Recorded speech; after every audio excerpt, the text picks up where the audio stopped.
Саламатсыздар ма оқушылар? Мен Ильясова Гаухар, Серғали Толыбеков атындағы номері 3-ші IT мектеп лицейінің биология пәнінің мұғалімі. Сабақтың тақырыбы ас қорыту үдерісі және ферменттердің ролі. Сабақтың мақсаты қорытылу, ассимиляция, сіңіру, бөліп шығару үдерістерін бөлшектеп сипаттау. Оқушылар, 7-8 сыныпта сіздер ас қорыту мүшелерімен таныстыңыздар. Есімізге түсірейік. Тағаммен бірге біздің ағзамызға органикалық заттар барады. Органикалық заттарға нәруыздар, майлар, көмірсулар жатады. Органикалық заттар ферменттердің әсерінен ас қорыту мүшелерінде ыдырайды. Нәруыздар амин қышқылдарына дейін, майлар глицерин мен май қышқылына, ал көмірсулар глюкозаға дейін ыдырайды. Ас шекке барып, ас шектің бүрлері арқылы ыдыраған заттар қанға сіңіріледі. Осы процесс балалар абсорбция деп аталады. Қан арқылы жасушаларға барады. Жасушаларда ассимиляция процесі жүреді. Яғни органикалық заттар органоидтарда синтезделеді. Нәруыздар рибосомада синтезделеді, ал майлар мен көмірсулар тегіс эндоплазмалық торда синтезделеді. Адамның ас қорыту жүйесі 3 үдерістен тұрады балалар. Біріншісі физикалық, қоректі ұсақтау, екінші химиялық, ас қорыту сөлінің әсерінен астың қорытылуы, үшінші физиологиялық, қоректік заттардың қанға сіңірілуі.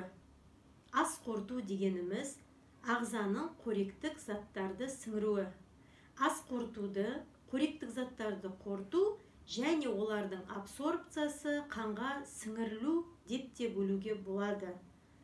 Ас қорытуға механикалық шайнау және химиялық арнайы ас қорыту ферменттерінің әсерінен ыдырау жатады.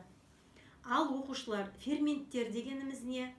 Ферменттер дегеніміз химиялық реакцияларды тездететін ерекше катализаторлар, нәруыздар. Оқушылар, ары қарай біз ас қорыту ферменттермен танысамыз. Ас қорыту ферменттері 3 топқа бөлінеді. Протеазалар, нәруызды ыдырататындар. Оларға пепсин ферменті жатады. Екінші эстеразалар, майды және липоидты ыдыратады. Оған лигаза ферменті жатады. Ал үшіншісі карбогидразалар. Бұлар көмірсуды ыдырататын ферменттер тобы. Оған амилаза және мальтаза ферменті мысал болады. Ас қорыту мүшелері 2 топқа бөлінеді. Ас қорыту жолы және ас қорыту бездері. Балалар, мына видеода ас қорыту жолы және ас қорыту бездері көрсетілген. Ас қорытудың алдыңғы бөлігі ауыз болып табылады. Бірінші тамақты ауызға саламыз. Ауызда 3 жұп сілекей бездері болады. 3 жұп сілекей бездері сілекей бөледі. Ауызда тамақ шайналады, ұсақталады, яғни механикалық өңдеу болады. Ары қарай тамақ жұтқыншаққа өтеді. Жұтқыншақтан кейін өңешке өтеді. Өңештен кейін тамақ қарынға түседі. Қарыннан кейінгі бөлік ұлтабар, ас шектің алдыңғы бөлігі, немесе 12 елі шек деп аталады. Одан кейін қорек ас шекке түседі. Ас қорытудағы ең ірі без бұл балаларына бауыр. Бауыр өт бөледі, ұлтабарға қарай өтті бөледі. Ұйқы безі, мынау ұйқы безі ұлтабарға панкреатин деген сөл бөледі. Ас шектің қабырғалары арқылы қоректік тамақтар қан тамырларына өтеді. Ал қалған қалдықтар тоқ шекке барады. Тоқ шекте су мен жасуынық сіңіріледі, керек емес қалдықтар тік ішек арқылы сыртқа шығарылады. Балалар, енді ас қорыту мүшелерімен жеке-жеке тоқталып өтейік. Ас қорытудың ең бірінші бөлімі ауыз. Ауызда 3 жұп сілекей безі болады деп айтып өттік. Сілекей безі тәулігіне 1,5-2 литр сілекей бөледі. Сілекей ферменті амилаза әсерінен көмірсулар ыдырайды. Амилаза крахмалды глюкозаға дейін ыдыратады. Нанды шайнаған сайын нан тәтті болады. Яғни ауызда ең бірінші көмірсулар ыдырай бастайды. Мальтаза ферменті мальтозаны ыдыратады. Ауызда лизоцим деген фермент бактерияларды жояды.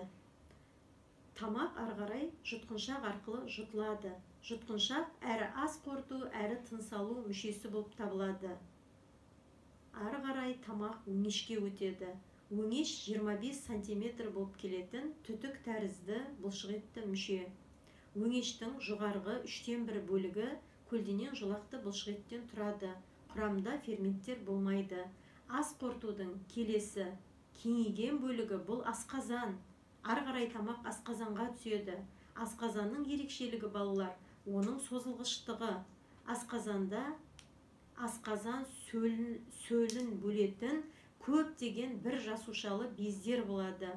Оның құрамында сілемей, нәруызды амин қышқылдарына дейін ыдырататын пепсин ферменті болады. Және асқазанда білеміз тұз қышқылы болады. Келесі асқазаннан кейін қорек, тамақ ұлтабарға өтеді. Ұлтабар немесе 12 елі ішек деп аталады. Айтып өттік балалар, ұлтабарға бауыр ең үлкен без, бауыр ұлтабарға қарай өт бөледі, ал ұйқы безі панкреатин сөлін бөледі. Панкреатин сөлінің басты ферменті липаза болып табылады. Ол майларды глицерин мен май қышқылына дейін ыдыратады. Нәруызды қорытатын трипсин ферменті және көмірсуды қорытатын амилаза ферменті болады. Ұлтабардан кейін тамақ аш ішекке өтеді. Аш ішектің ұзындығы 5-6 метр. Аш ішектің басқа бөліктерден ерекшелігі аш ішекте микроскопиялық өсінділер бүрлердің болуы. Бүрлер арқылы амин қышқылы мен глюкоза қанға сіңіріледі, глицерин мен май қышқылы лимфаға түсіп өзгереді де сол арқылы тасымалданады. Қалған тамақтың қалдықтары ары қарай тоқішекке түседі. Тоқішек арқылы қанға су, дәрумендер және қорытылмаған минералды заттар сіңіріледі. Өсімдік жасуынығы симбиоздық бактериялар ішек таяқшалары әсерінен ыдырайды. Қорытылмаған ас қалдықтары тоқішектің соңғы бөлімі тік ішек арқылы шығарылады. Ас қорыту ферменттерінің әсерін мынадай сызба нұсқа түрінде көрсетуге болады.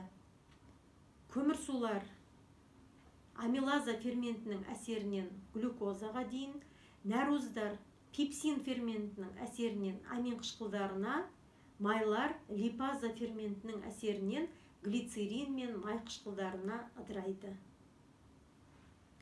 Балалар, енді сіздерге мынадай тапсырма. 2 баған берілген. Бірінші бағанада ферменттердің атауы тұр, ал екінші бағанада қызметтері тұр. Осы екеуін сәйкестендіруіміз қажет. Ал тапсырманың жауабы балалар. Бірінші амилаза ферменті, оның сәйкестендіреміз Д вариантқа. Амилаза көмірсуды ыдыратады. Екінші пепсин, оның жауабы А варианты. Асқазанда нәруызды ыдыратады. Үшінші липаза, оның жауабы В. Панкреатин сөлінің басты ферменті. Төртінші лизоцим, зиянды бактерияларды жояды. Осымен балалар, біздің сабағымыз бітті. Хош, сау болыңыздар.